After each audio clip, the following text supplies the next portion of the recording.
All the rage. By Hattie Howard. A common wayside flower, it grew, unhandsome and unnoticed too, except in deprecation, that such an herb unreared by toil, prolific cumberer of the soil, defied extermination. Its gorgeous blooms were never stirred by honeybee nor hummingbird in their corollas dipping, but they from clover white and red delicious nectar drew instead in dainty rounds of sipping. No place its own euphonious name within the catalogue might claim of any flora-lover.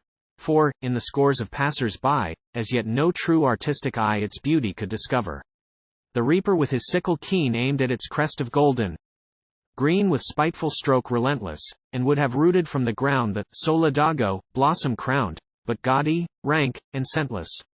But everything must have its day, and since some fickle devotee or myrmidon of fashion declares that this obnoxious weed, from wild, uncultivated seed, shall be the ruling passion, effusive schoolgirls dote on it, whose frontispieces infinite that need no decoration are hid beneath its golden dust, till many a fine, symmetric bust is lost to admiration.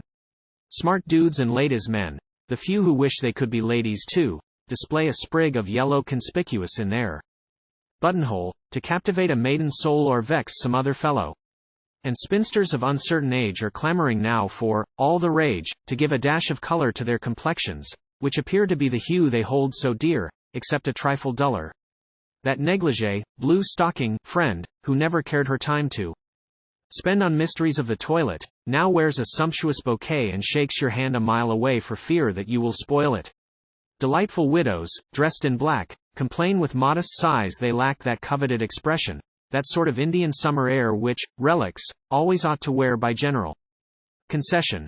And so lugubrious folds of crepe are crimped and twisted into shape with graceful heads of yellow, that give a winsome toning down to somber hat and sable gown, in autumn tintings mellow.